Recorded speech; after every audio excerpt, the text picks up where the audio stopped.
Me llamo Melin Carson, tengo 29 años, y nunca pensé que mi éxito se convertiría en mi mayor debilidad. El ático por el que sacrifiqué todo se volvió el epicentro de una guerra familiar durante la boda de mi hermana Brooke, cuando mis padres exigieron que se lo entregara a los recién casados. Mi negativa me costó una bofetada dolorosa de mi madre, que resonó por todo el salón de recepciones. «No seas egoísta», siseó mientras los invitados nos miraban. No lloré ni grité. En mí no me siento. Cambio, esa bofetada despertó algo en mí. Mi venganza resonaría en sus vidas para siempre. Antes de contarte lo que pasó después, dime desde dónde me estás viendo, y presiona ese botón de suscribirse si alguna vez has tenido que defenderte de una familia que intentó quitártelo, que conseguiste con esfuerzo. Crecí en un suburbio de clase media en Boston, y desde el principio las dinámicas en la familia Carson fueron claras. Yo era la responsable, mientras que mi hermana Brooke era la hija dorada indiscutible. Brooke, 3 años menor que yo, tenía un encanto natural que cautivaba a todos, especialmente a nuestros padres. Diana y Robert Carson no eran padres terribles. Nos brindaron un hogar estable y fomentaron la educación, pero el favoritismo era innegable. Cuando llegaban las notas, se esperaban mis sobresalientes, mientras que las calificaciones aprobatorias de Brooke se celebraban. Cuando ganaba competencias académicas, mis padres asentían aprobatoriamente, para luego cambiar rápidamente la conversación hacia el último logro social o elección de moda de Brooke. El patrón fue sutil al principio, pero se hizo más evidente en nuestra adolescencia. La universidad marcó nuestra primera gran diferencia. Recibí cartas de aceptación de varias universidades prestigiosas, incluyendo Yale y Columbia, pero las celebraciones se apagaron ante la realidad. Tendría que costearme mis estudios. Mis padres me sentaron para hablar sobre la responsabilidad financiera. «Eres tan inteligente y capaz, Melin», dijo mi madre, mientras me acariciaba la mano, con una consolación más que una felicitación. «Sabemos que lo resolverás. Tu padre y yo necesitamos ahorrar para la educación de Brooke, ¿entiendes, verdad?» Yo entendía.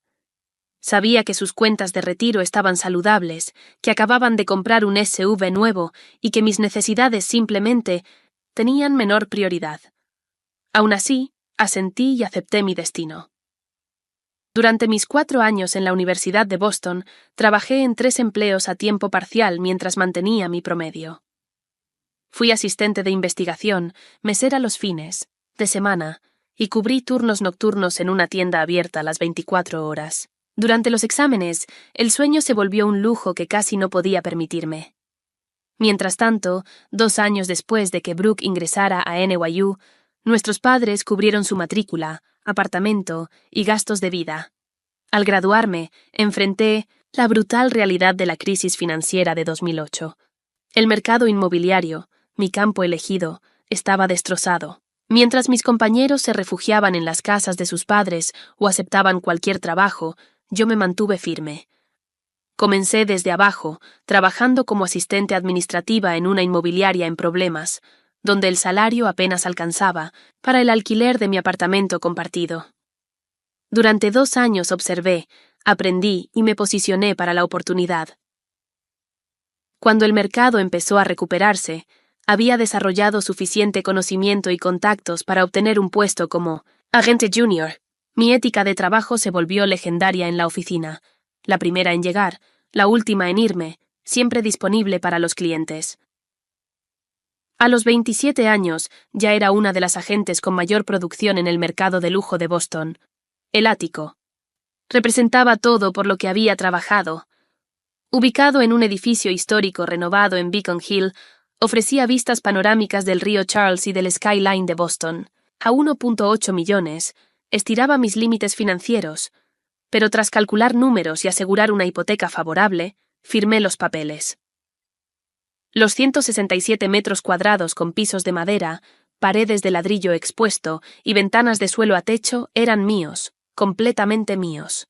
Cuando organicé una pequeña reunión de inauguración, mis padres asistieron, pero pasaron la mayor parte de la noche haciendo comentarios como: «Es mucho espacio para una sola persona, y espero que no te estés excediendo, querida».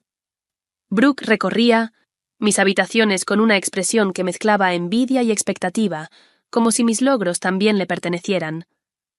Para entonces, Brooke ya se había graduado en comunicaciones, pero mostraba poco interés en construir una carrera.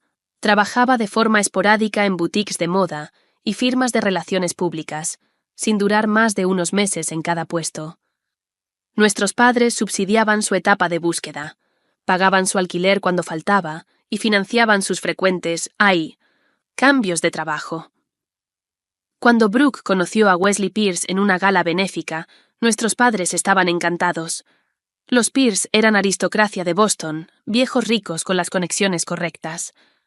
Lo que nadie mencionaba, aunque se susurraba, en ciertos círculos, era que la fortuna Pierce había disminuido mucho en las últimas 2 generaciones. Mantenían una apariencia de riqueza mientras vendían silenciosamente activos para sostener su estilo de vida. Durante todos estos años, nunca dejé de buscar la aprobación de mis padres. Cada logro, cada ascenso, cada meta era compartida con ellos con la esperanza de que finalmente, al fin, me vieran de verdad. Esa validación nunca llegó, pero no podía dejar de intentarlo. Mi madre, Diana, ex reina de belleza que abandonó una incipiente carrera de modelo para criarnos, vivía a través del ascenso social de Brooke. Mi padre, Robert, ejecutivo de seguros que valoraba la estabilidad y las apariencias, veía a Brooke como la hija que elevaría el estatus familiar mediante el matrimonio adecuado. Yo era la estudiosa, la confiable, la que no necesitaba atención hasta que necesitaba algo de ellos. Mi ático se volvió más que un hogar. Representaba mi independencia, mi éxito a pesar de su falta de apoyo y, lo más importante, mi valor. La exposición al este llenaba el dormitorio principal de luz matutina que calentaba los pisos de nogal a medida. La cocina tenía encimeras de mármol y electrodomésticos de grado profesional, donde aprendí a cocinar platillos gourmet por mi cuenta, el jardín en la terraza, mi proyecto de fin de semana, florecía con hierbas y flores incluso en el clima implacable de Boston. Cada rincón reflejaba decisiones que había tomado por mí misma y para mí misma. Poco sabía que ese espacio que había creado pronto se convertiría en el campo de batalla de una guerra familiar que nunca quise pelear. El compromiso de Brooke con Wesley Pierce se desarrolló como un cuento de hadas, o al menos así era como mi madre se lo describía a cualquiera que quisiera escuchar. Wesley propuso al atardecer en el yate de su familia en Nantucket Sound, presentándole a Brooke el anillo de diamantes de 5 quilates de su abuela. Cuando Brooke me llamó para compartir la noticia, pude oír la voz de mi madre de fondo ya discutiendo opciones de lugar. «Estamos pensando en junio en la finca de la familia Pierce», exclamó Brooke por teléfono. «Y Maddie, quiero que seas mi dama de honor. Eres tan buena organizando cosas». Lo que Brooke realmente quería, como pronto descubriría, era que yo me encargara de los proveedores difíciles, administrara las hojas de presupuesto y mediara en los desacuerdos familiares mientras ella disfrutaba ser la novia. Aún así, acepté el papel con entusiasmo genuino a pesar de nuestra relación complicada. Amaba a mi hermana y quería que su día fuera especial. El presupuesto inicial que mis padres propusieron para la boda era generoso pero razonable hasta que los Pierce se involucraron. Lo que comenzó como una elegante celebración para 150 personas se expandió rápidamente para incluir a 300 invitados, muchos de ellos asociados de negocios y conexiones sociales de la familia Pierce. El lugar cambió de la finca familiar, que más tarde supe que había sido vendida silenciosamente 2 años antes, a la exclusiva mansión Rosecliff en Newport, Rhode Island.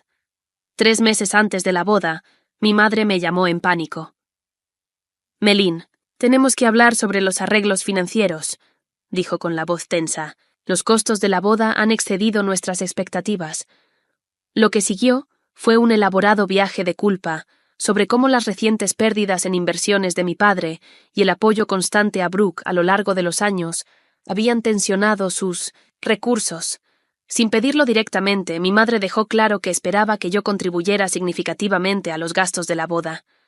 «No estamos pidiendo mucho», dijo, aunque no mencionó una cantidad específica. «Ahora te está yendo tan bien, y esto es por tu hermana». Acepté cubrir el costo de las flores y la cena de ensayo, un gasto adicional de $22,000 que no había presupuestado. El dinero vendría del fondo que había estado acumulando para unas vacaciones muy necesarias, pero me dije a mí misma que valía la pena para apoyar a mi familia. Mi primer encuentro real con los padres de Wesley fue durante una degustación en el lugar de la boda. Elizabeth y Harrison Pierce llegaron vestidos para un almuerzo en un club náutico, no para una reunión con proveedores. El escrutinio de Elizabeth sobre las opciones del menú fue agotador. Nada parecía estar a la altura del estándar Pierce. Durante un momento de silencio, Harrison dirigió su atención hacia mí. «Brooke nos dice que te ha ido muy bien en bienes raíces», dijo mientras giraba su copa de vino. «Lograste conseguirte un lugar en Beacon Hill. He oído que es una ubicación privilegiada». «Sí, he tenido suerte», respondí, incómoda con su interés. «Inversión sabia», asintió. «La propiedad es uno de los pocos activos confiables hoy en día. El capital líquido puede ser tan efímero», añadió rápidamente Elizabeth. «Wesley y Brooke también están buscando propiedades en Beacon Hill, un vecindario tan adecuado para una pareja joven de su posición». La conversación continuó, pero ese intercambio me dejó incómoda. Más tarde esa noche, escuché a Elizabeth hablando con mi madre en susurros. «Diana, esta situación es delicada. El fideicomiso no madurará hasta el 35º cumpleaños de Wesley. Hasta entonces, necesitarán un lugar adecuado que refleje su posición». La respuesta de mi madre fue demasiado baja para escuchar, pero la expresión preocupada en su rostro lo dijo todo. 2 semanas antes de la boda, mi mejor amiga Ashley Williams se reunió conmigo para tomar un café después de pasar el día haciendo cambios de última hora en las invitaciones. «¿Te das cuenta de lo que está pasando, verdad?», preguntó Ashley, removiendo su latte con excesiva energía. «¿Qué quieres decir?» «He conocido a tu familia por 20 años. Te están preparando para algo. Todo este discurso sobre que Brooke y Wesley necesitan el comienzo adecuado, la dirección correcta, lo correcto en todo, te van a pedir algo grande». Desestimé sus preocupaciones, pero esa noche una semilla de inquietud se sembró en mí. Me encontré caminando por mi ático, pasando los dedos por las superficies que había elegido con tanto cuidado, preguntándome si Ashley podría tener razón. La cena de ensayo, que organicé en un restaurante elegante de Boston, debería haber sido una ocasión alegre. En cambio, se convirtió en un incómodo anticipo de lo que vendría.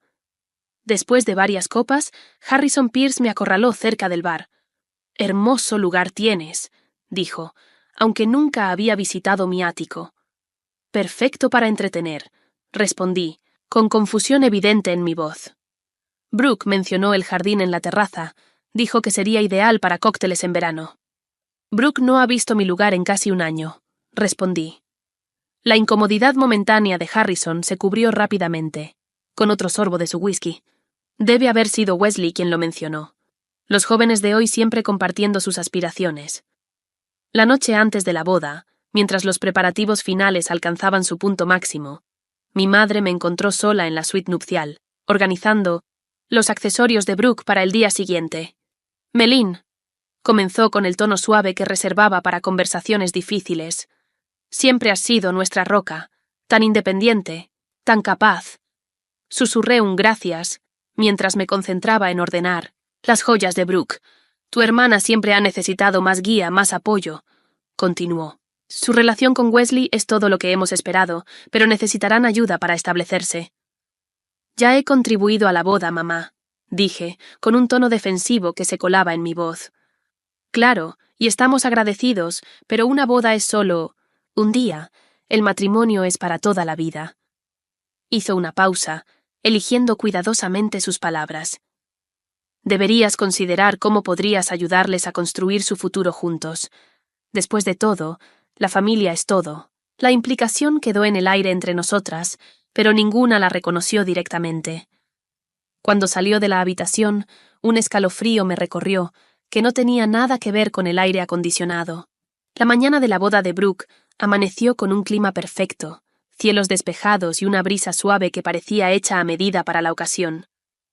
La ceremonia estaba programada para las 4 en punto, dejando tiempo suficiente para el elaborado proceso de preparación en la suite nupcial. El caos reinaba mientras estilistas, maquilladores y fotógrafos se movían entre el grupo de la novia. Brooke, naturalmente, era el centro calmado de la tormenta, radiante con el brillo previo a la boda. Cuando se puso su vestido, una creación personalizada de Vera Wang con una cola de 15 pies, hasta yo sentí que me faltaba el aire. Mi hermana complicada, frustrante y amada, parecía sacada de un cuento de hadas. «Te ves hermosa, Brooke», le dije, ayudando a acomodar su cola. Por un momento, la hermana que recordaba de la infancia, antes de la competencia y las expectativas, me sonrió. «Gracias, Maddie, por todo». La sinceridad en su voz me hizo esperar que quizás, una vez pasara el estrés de la boda, pudiéramos reencontrar una relación genuina. La ceremonia fue impecable. Frente a los jardines frente al mar de Roskilde, Brooke y Wesley intercambiaron votos mientras 300 invitados observaban. Mis padres estaban en primera fila, mi madre secándose las lágrimas con un pañuelo monogramado, mi padre irradiando orgullo. Desde mi lugar junto a Brooke, la vi convertirse en la señora Wesley Pierce, esperando que esta unión le trajera la felicidad que buscaba. La recepción comenzó con cócteles en la terraza, para luego trasladarse al salón para la cena. Justo, había terminado mis deberes como dama de honor, organizando al grupo para las presentaciones y asegurándome de que el vestido de Brooke estuviera correctamente recogido para el baile, cuando mi padre se acercó. «Melin, ¿nos acompañarías? ¿Un momento a la biblioteca?» Algo en su tono me apretó el estómago, pero asentí y lo seguí por el gran pasillo hacia una sala con paneles de madera donde varias personas esperaban. Mi madre, Harrison y Elizabeth Pierce, y para mi sorpresa, Brooke y Wesley aún con sus atuendos de boda. «¿Qué está pasando?», pregunté mirando de rostro en rostro. «¿Está todo bien?» Mi madre dio un paso adelante tomando mis manos. «Melin, querida, queríamos hablar contigo en privado, como familia, sobre el futuro de Brooke y Wesley». Harrison Pierce aclaró: «La garganta». Hemos estado discutiendo la situación habitacional de la joven pareja. Como sabes, la propiedad en los barrios correctos es esencial para mantener ciertas conexiones. Hemos visto varias opciones, añadió Elizabeth. Pero nada adecuado está disponible dentro de sus medios. Mi padre intervino con su voz empresarial en pleno efecto. Lo que tu madre y yo, junto con los Pierce, hemos estado discutiendo es un arreglo temporal, solo hasta que el fideicomiso de Wesley madure. El aire en la habitación pareció volverse más delgado mientras comprendía lo que sucedía, pero esperé, queriendo que dijeran las palabras. Brooke dio un paso adelante, aún radiante con su vestido de novia. «Maddie, necesitamos un lugar para vivir, algo que refleje la posición de Wesley y nos permita recibir como es debido». «Tu ático», dijo mi madre sencillamente, «sería perfecto para ellos».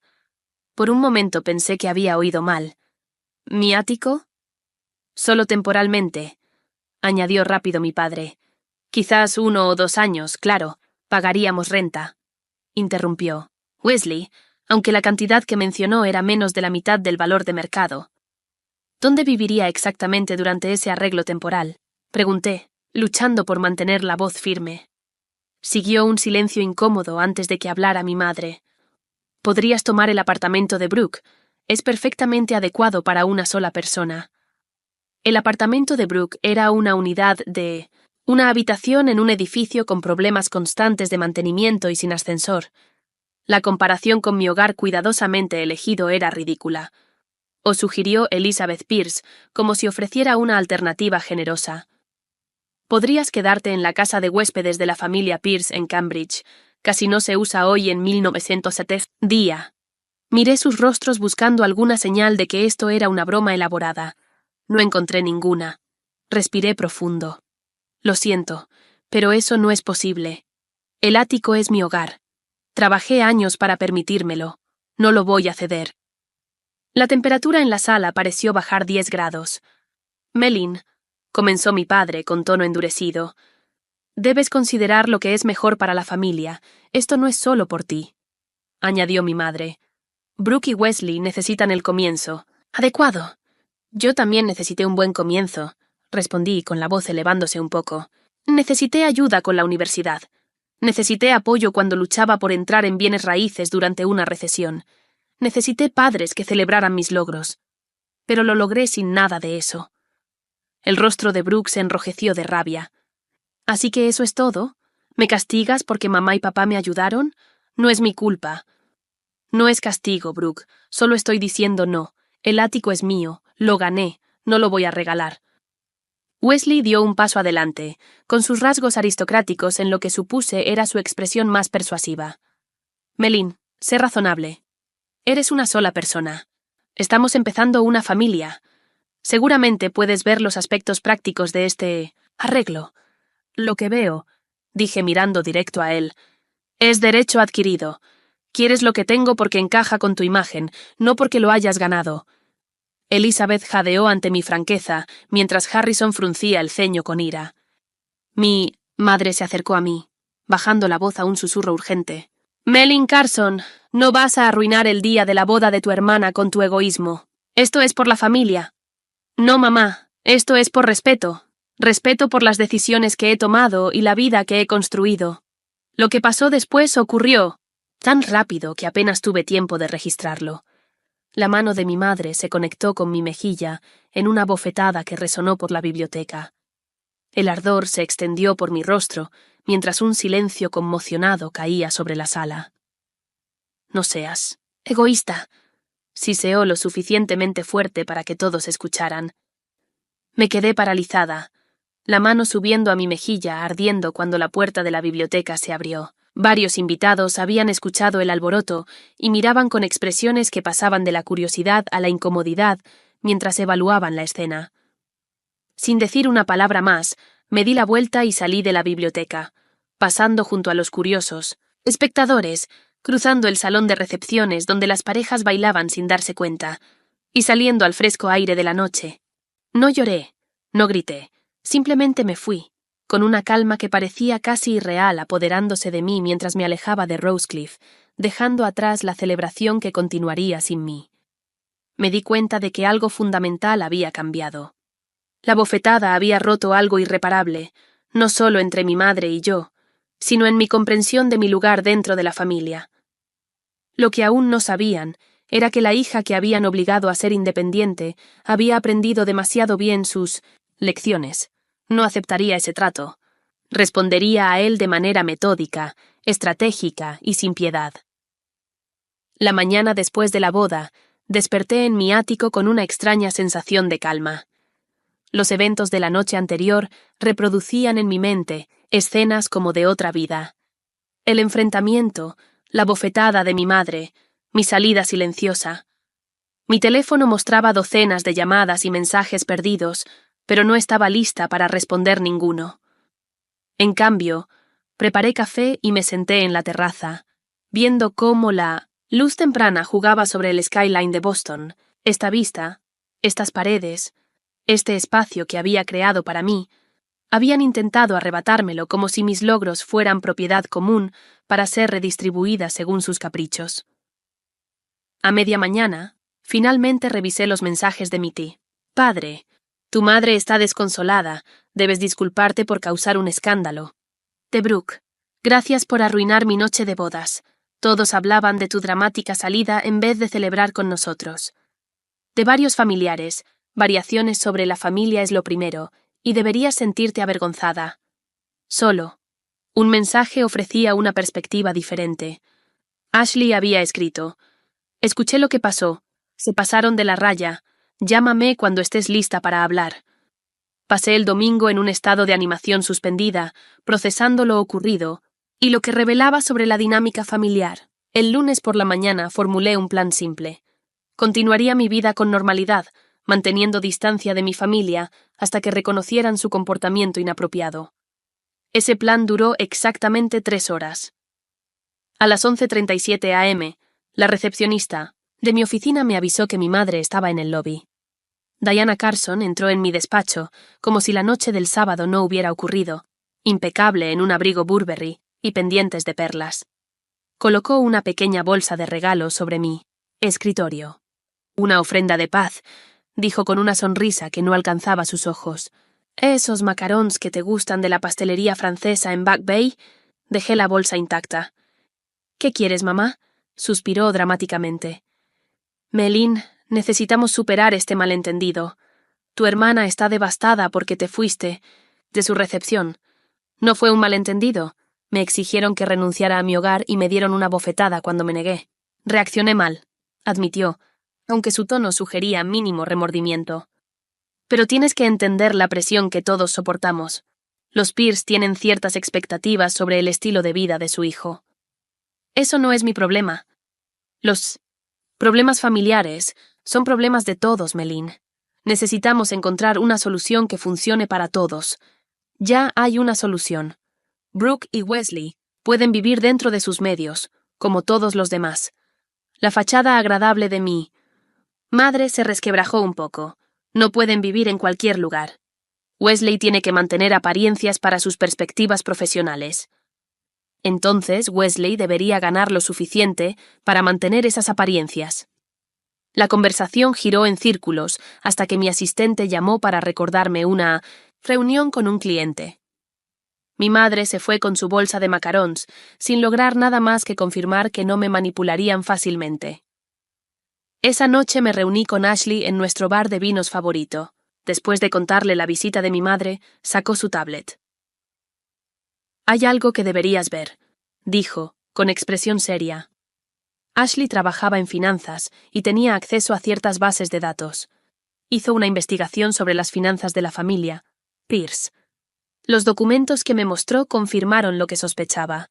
La fortuna Pierce era en gran parte una ilusión. Habían estado vendiendo activos por años para mantener su estilo de vida. El fideicomiso de Wesley, del que todos hablaban, contenía solo una fracción de lo que se insinuaba. «Hay más», dijo Ashley pasando a otra pantalla. «Mira la fecha en que Brooke visitó estas propiedades». Observé un calendario de visitas de un agente inmobiliario. 3 meses antes de la boda, Brooke había visitado varias propiedades de lujo en Beacon Hill, incluyendo mi edificio. No podía permitirse ninguna de ellas. Exacto. Entonces, ¿por qué visitarlas, a menos que ya tuviera un plan para adquirir una sin pagar? Una fría realización se asentó en mi estómago. Durante las siguientes 2 semanas armé más piezas del rompecabezas. Una conversación casual con el portero de mi edificio reveló que Brooke y Wesley habían visitado mi ático 2 veces mientras yo estaba de viaje de negocios.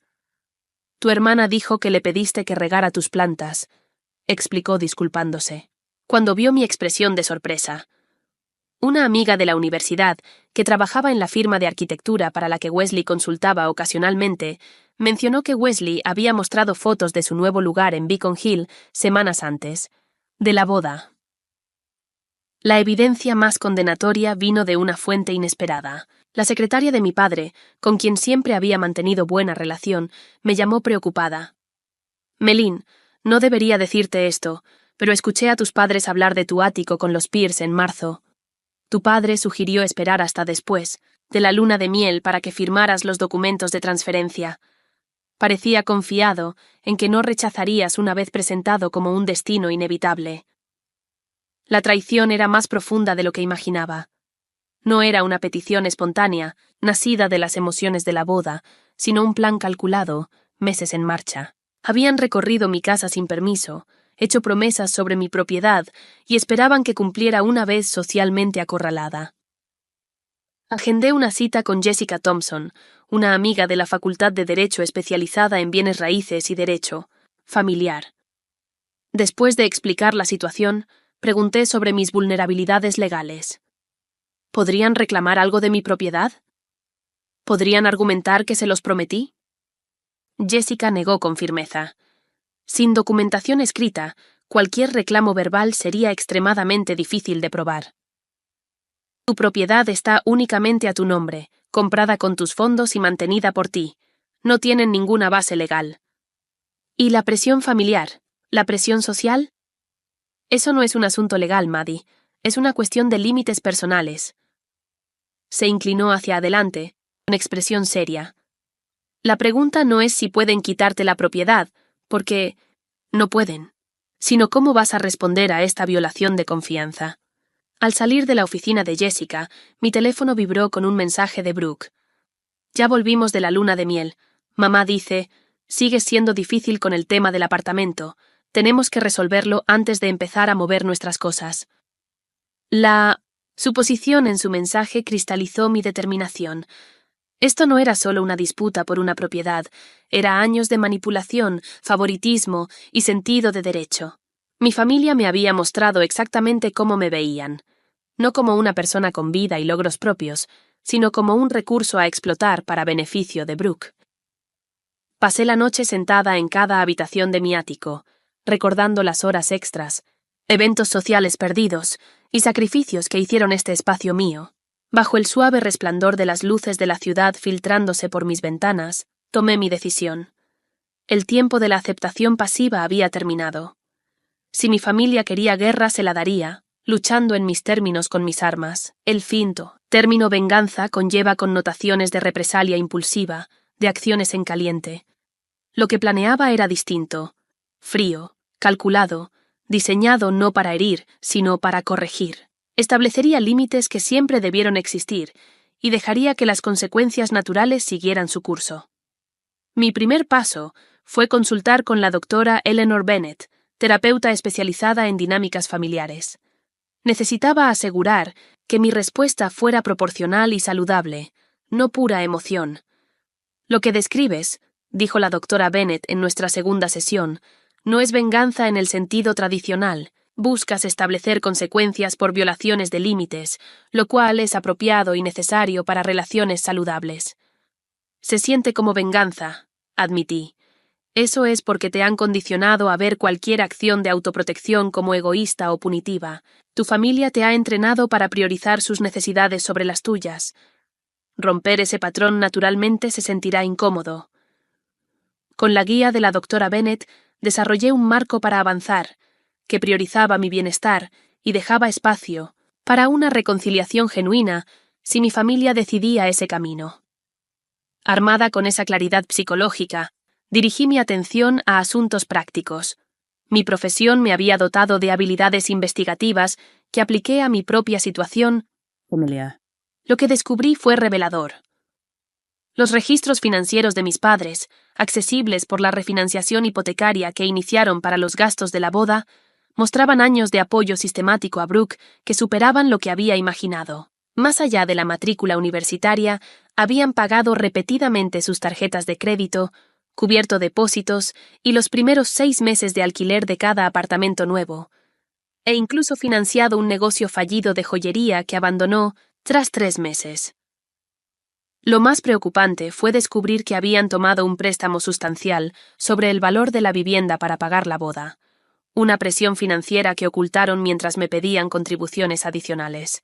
Los $22,000 que aporté no suplementaron su presupuesto, evitaron que se endeudaran aún más. La situación financiera de Wesley resultó igualmente reveladora. A través de contactos en la industria y registros públicos, confirmé que la familia Pierce había vendido su finca en Nantucket, junto con otras 2 propiedades. La firma de inversiones de Harrison Pierce perdió varios clientes importantes tras una fusión mal ejecutada, y su estilo de vida dependía ahora en gran medida del capital social restante, conexiones que podrían traducirse en oportunidades para Wesley. Con este conocimiento elaboré una estrategia de 3 partes. Primero, consecuencias profesionales.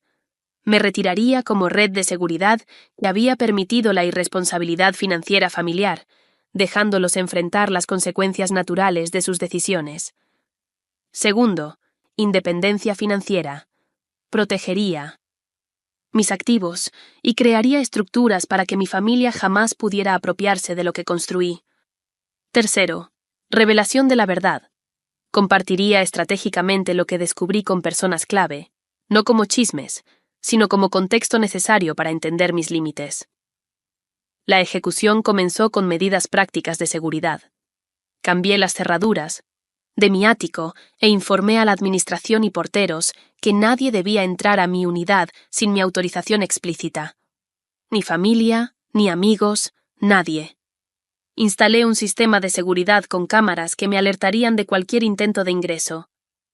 Luego contacté a mi banco, asesores de inversiones y agentes de seguros para eliminar a mis padres como contactos de emergencia y beneficiarios, reemplazándolos por Ashley y un primo cercano. Actualicé mi testamento con la ayuda de Jessica, creando un fideicomiso en vida que excluía específicamente a familiares directos de reclamar mi patrimonio. El desapego financiero continuó con la eliminación sistemática de cuentas, servicios y membresías compartidas con mi familia. Cancelé la tarjeta de crédito conjunta que mantenía para emergencias, me di de baja del plan telefónico familiar y renuncié a la membresía del club campestre que mi padre insistía compartiéramos para networking. Cada acción fue meticulosamente documentada y ejecutada sin anuncios emocionales. No se trataba de castigar a mi familia, sino de establecer esta existencia financiera separada que debió existir siempre. El aspecto más desafiante de mi plan involucró las conexiones profesionales de Wesley. Como desarrolladora inmobiliaria, tenía relaciones con muchas de las mismas firmas e individuos de los que Wesley dependía para su trabajo de consultoría arquitectónica. No busqué dañar su carrera, pero tampoco la facilitaría más. Cuando Harrison Pierce me llamó para invitarme a un evento de networking que sería beneficioso para Wesley, rechacé cortés pero firmemente. Cuando un asociado de negocios en 1900 en común me preguntó si podía recomendar a Wesley para un proyecto de desarrollo en el centro, simplemente respondí que prefería mantener separadas las cosas de negocio y familia, un límite que debió existir desde el principio. Durante todo este proceso mantuve contacto limitado con mi familia, respondía a los mensajes con breves respuestas neutrales, rechazaba las cenas dominicales con excusas educadas sobre compromisos laborales. Cuando me presionaban sobre la situación del apartamento, simplemente decía que no había nada que discutir, mi hogar no estaba disponible. Mientras tanto, Brooke y Wesley enfrentaron la realidad financiera. Sin mi ático como opción, alquilaron un apartamento de 2 habitaciones en un barrio menos prestigioso. Según Ashley, quien había escuchado por amigos en común, Brooke estaba devastada por tener que explicar a su nuevo círculo social por qué no vivían en Beacon Hill, como aparentemente había prometido. 6 semanas después de la boda, mi padre solicitó una reunión para tratar asuntos familiares. Nos encontramos en un lugar neutral, una cafetería en el centro, donde intentó cerrar la brecha creciente. «¿Tu madre te extraña?», comenzó removiendo su café sin necesidad. «Todos te extrañamos», respondí, que era cierto. Había canalizado mi energía emocional en ampliar mi base de clientes. «Meline, entiendo que te molestaste por la discusión del ático, pero seguro es hora de dejar esto atrás. Los desacuerdos familiares ocurren». «Eso no fue un desacuerdo, papá. Fue una emboscada seguida de abuso físico y emocional cuando no cumplí», dije. Se estremeció ante mi descripción. «Tu madre lamenta haber perdido el control. Estaba bajo mucho estrés con la boda. ¿Ella dijo que lamenta haberme dado la bofetada?» Su vacilación me lo dijo todo. «No es buena para disculparse, ya lo sabes». «Entonces no tenemos nada que discutir». Mientras recogía mis cosas para irme, hizo un último intento. «Brooke y Wesley tienen problemas con su vivienda. Nada de lo que encuentran satisface sus necesidades. Sus necesidades y sus medios no están alineados. Eso es un problema de presupuesto, no mío». La expresión de mi padre se endureció. «Has cambiado, Meline». «No, papá. Simplemente dejé de aceptar el papel que me asignaste». Conforme pasaron las semanas, mi estrategia evolucionó con nueva información y circunstancias cambiantes. Cuando descubrí que mis padres me habían listado como garante financiera en los préstamos estudiantiles de Brooke sin mi conocimiento, algo que hallé revisando mi reporte de crédito, contacté al prestamista para que me removieran, forzando a mis padres a asumir toda la responsabilidad o arriesgar el crédito de Brooke. Cuando Brooke intentó usar la dirección de mi negocio para una solicitud de crédito, otro hallazgo en mi monitoreo regular de crédito, envié una carta formal de cese y desistimiento a través de Jessica. No fue punitivo, fue protector. 3 meses después de la boda, mi plan estaba completamente implementado. Había creado la separación que debió existir naturalmente entre un adulto independiente y su familia de origen. Había protegido mis activos de futuros intentos de apropiación y me había posicionado para responder a cualquier esfuerzo genuino de reconciliación desde una posición de fuerza, no de obligación. Lo que no anticipé fue lo empoderador que sería este proceso. Libre del drenaje constante de expectativas y manipulaciones familiares, mi negocio prosperó. Conseguí 2 grandes proyectos de desarrollo que antes parecían fuera de mi alcance. Desarrollé nuevas amistades con personas que respetaban mis límites. Incluso empecé a salir de nuevo, conociendo a Ryan Campbell, un abogado de litigios comerciales que entendía mi situación familiar sin juzgar. La venganza, si podía llamarse así, no estaba en dañar a mi familia, sino en finalmente priorizarme a mí misma. Con el otoño llegando a Boston, el impacto completo de establecer mis límites comenzó a manifestarse de maneras que no había anticipado del todo. El primer momento significativo fue cuando el asesor financiero de mis padres me contactó para pedir contribuciones a su planificación de retiro. Esta había sido una conversación anual durante años, una sutil presión para ayudar a asegurar su futuro, ya que Brooke nunca estaría en posición de hacerlo. Esta vez mi respuesta fue diferente. Ahora me estoy enfocando en planificar mi propio retiro, expliqué con calma. Estoy segura de que entienden la importancia de la independencia financiera. Su pausa habló por sí sola. Tus padres parecían confiados en que continuarías con las contribuciones anuales. No me consultaron antes de asumir eso. En 1900, pocos días mi madre llamó, con voz tensa y controlada por la ira. El asesor financiero dice, te niegas a ayudar con nuestro retiro, después de todo lo que hemos hecho por ti. No me niego a ayudar, mamá. Estoy priorizando mi seguridad financiera, justo como ustedes me enseñaron a hacer. Esto es por la boda, ¿verdad? Nos estás castigando.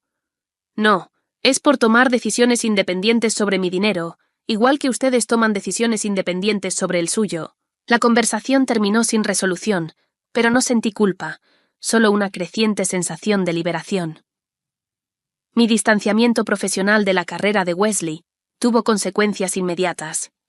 Sin mis conexiones facilitando presentaciones y avalando su confiabilidad, le costó conseguir los proyectos prestigiosos que esperaba. Según rumores de la industria, se vio obligado a aceptar trabajos residenciales menores que consideraba por debajo de su talento.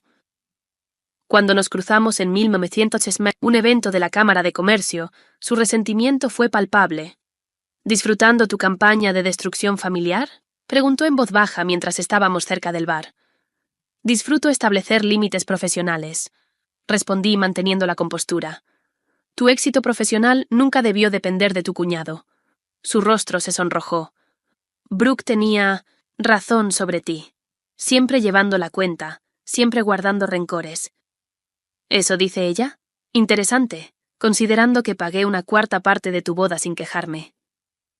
Me alejé antes de que pudiera responder, dejándolo contemplar la ironía de sus acusaciones. La situación con Brooke evolucionó más lentamente.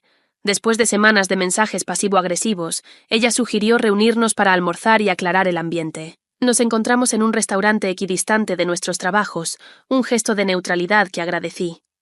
«Te ves bien», dijo al sentarnos, con voz casi sorprendida. «Debe ir bien el trabajo». «Sí, así es», confirmé. «¿Cómo? ¿Te estás adaptando a la vida matrimonial?» «Sería mejor si tuviéramos una vivienda adecuada», respondió, con la nota familiar de derecho metiéndose en su voz. «El apartamento es temporal, claro que Wesley merece algo mejor.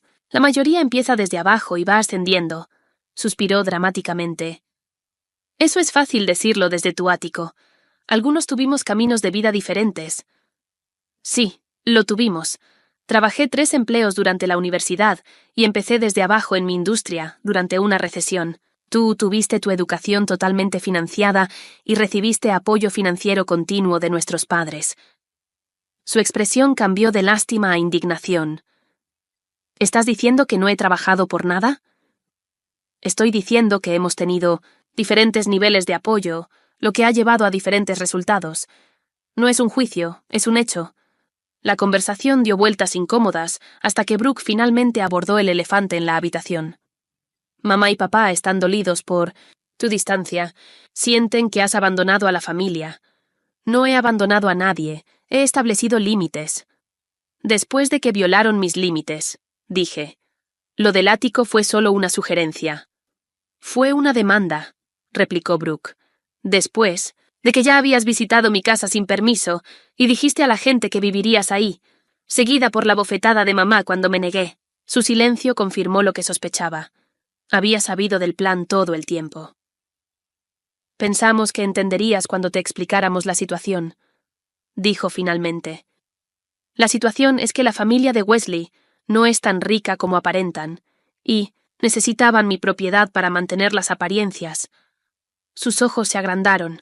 ¿Cómo supiste? Estoy en bienes raíces, Brooke. Los registros de propiedad son públicos. Las ventas de activos se pueden rastrear. El resto del almuerzo fue tenso pero civil.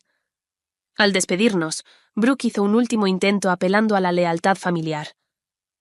Antes éramos cercanas, Maddie. ¿Recuerdas cuando éramos niñas? Antes de que todo se complicara.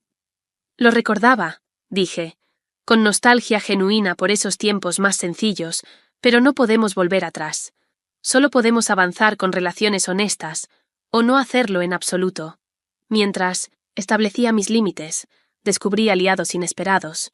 La hermana de mi padre y Caroline me llamaron tras escuchar la versión de mis padres. Quiero escuchar tu lado, dijo simplemente. Tu madre te llamó egoísta, pero esa no es la sobrina que conozco. Compartí los hechos sin adornos. La emboscada en la boda, las visitas no autorizadas a mi casa, la bofetada, el sentido continuo de derecho. Tu madre hacía cosas similares con sus hermanas, y Caroline siempre esperaba que otros sacrificaran su comodidad por ella. Estoy orgullosa de que defiendas tu posición. Su apoyo reforzó mi convicción de que no estaba exagerando ni siendo vengativa. Solo me negaba a participar en dinámicas insanas que habían persistido demasiado tiempo. Lo más satisfactorio de mi llamada venganza fue ver a mis padres enfrentar la realidad financiera que habían creado sin mis aportes, y con Brooke. Ahora esperando su apoyo constante como mujer casada. Se vieron forzados a reducirse de su casa suburbana a un condominio.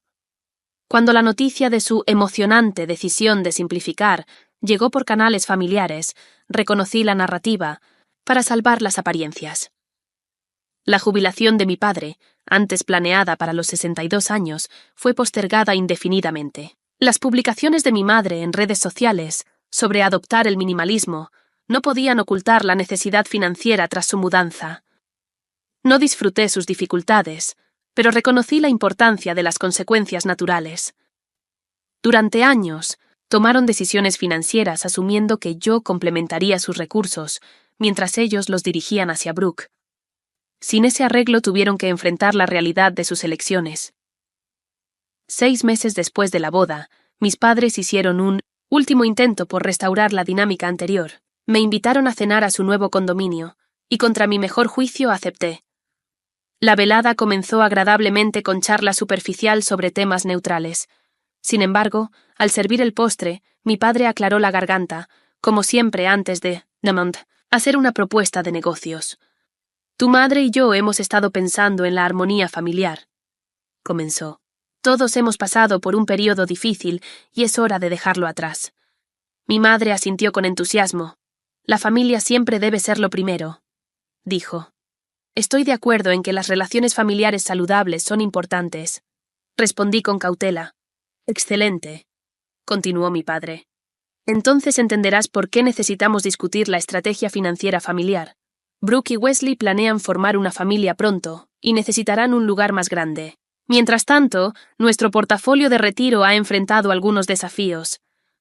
Apoyé la taza de café con cuidado. ¿Me estás pidiendo dinero? No, intervino mi madre rápidamente. Hablamos de la asignación de recursos familiares. Siempre hemos sido una familia que se apoya en una dirección. Señalé. Ustedes apoyan a Brooke. Yo me apoyo a mí misma, y ahora quieren que los apoye a todos. Es una caracterización poco generosa, dijo mi padre, endureciendo el tono. Es precisa, y mi respuesta es no. La fachada de reconciliación familiar se desplomó inmediatamente. Después de todo lo que hemos hecho por ti, comenzó mi madre elevando la voz. ¿Qué exactamente has hecho por mí, mamá? Haz una lista, sé específica. Su incapacidad para ofrecer ejemplos concretos, más allá de darme la vida y un techo en mi infancia, habló por sí sola. Al prepararme para irme, mi padre hizo un último intento. Así no te criamos, Melín. Tienes razón. Asentí recogiendo mi abrigo. me criaste para ser un personaje secundario en la vida de Brooke. Decidí convertirme en la protagonista de mi propia historia. En lugar de quedarme en el condominio esa noche, me fui sin sentir ira ni resentimiento, solo claridad. La venganza de la que me acusaban era simplemente vivir auténticamente, sin ajustarme a sus expectativas. Fue la respuesta más poderosa que pude elegir. Un año después de la boda de Brooke, estaba en la terraza de mi ático viendo el atardecer pintar el skyline de Boston en tonos dorados y rosados. El jardín que había cultivado estaba en plena floración, con hierbas y flores prosperando en macetas cuidadosamente arregladas. Dentro, Ryan preparaba la cena, celebrando nuestro primer aniversario de noviazgo. Los últimos 12 meses trajeron cambios significativos, tanto esperados como sorprendentes. Mi vida profesional había prosperado más allá de mis proyecciones. Con mi energía emocional ya no drenada por dramas familiares, amplié mi empresa de desarrollo inmobiliario, formando un pequeño equipo y completando 2 grandes proyectos reconocidos en la industria. Mi crecimiento personal fue igual de importante. Gracias al trabajo continuo con la doctora Bennett, procesé las emociones complejas alrededor de mis relaciones familiares.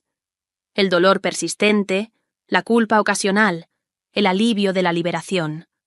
Aprendí a distinguir entre límites saludables y distancias punitivas, entre respeto propio y resentimiento. Lo más inesperado vino de mi propia familia. Tras meses de silencio después de nuestro enfrentamiento final, mi padre me envió un breve correo electrónico. He estado reflexionando sobre nuestra última conversación. Diste puntos que no estaba preparado para escuchar.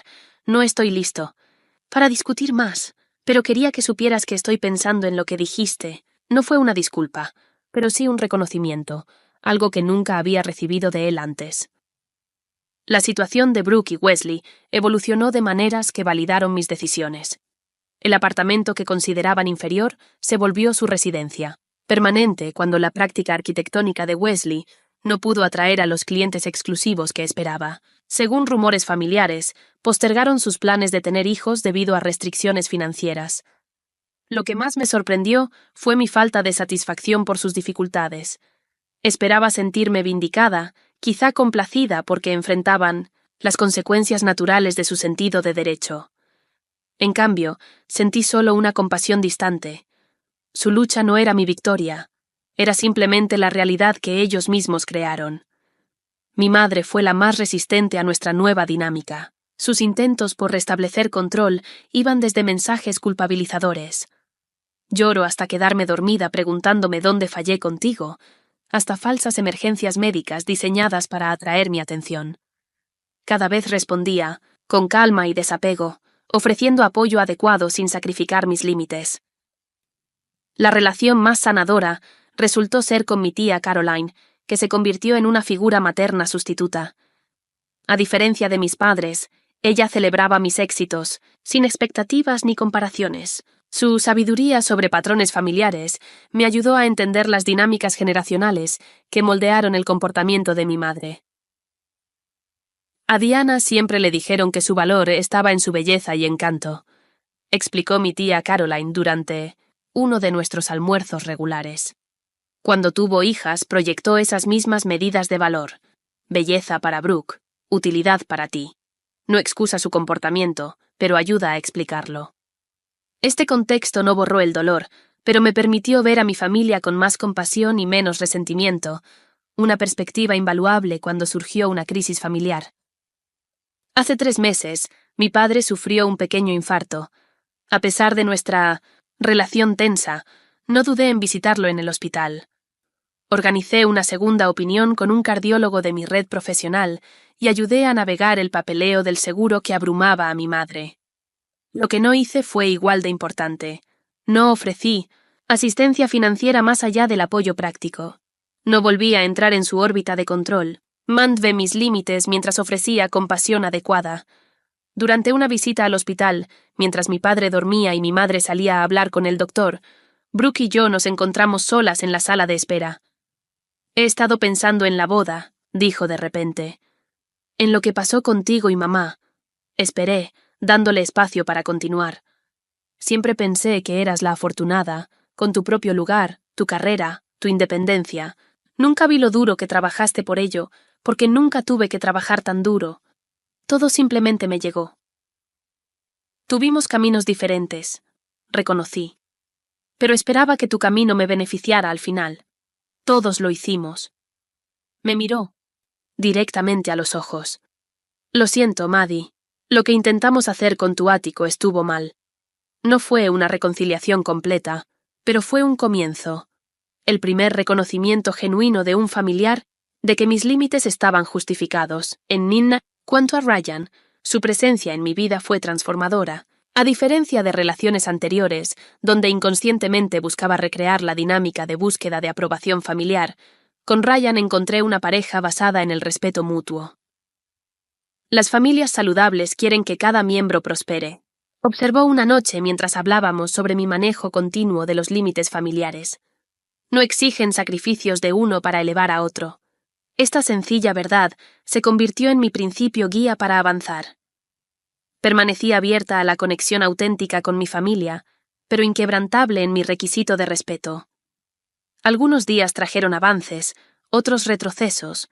El camino no fue lineal, pero siempre se movió hacia una mayor salud. La venganza que mi familia me había acusado de tener, establecer independencia, exigir respeto, permitir consecuencias naturales, se transformó en algo completamente distinto. Sanación, no solo para mí, sino potencialmente para todos. Mientras estaba en mi terraza y Ryan me llamaba para cenar, reflexioné sobre la lección, surgida de este capítulo difícil.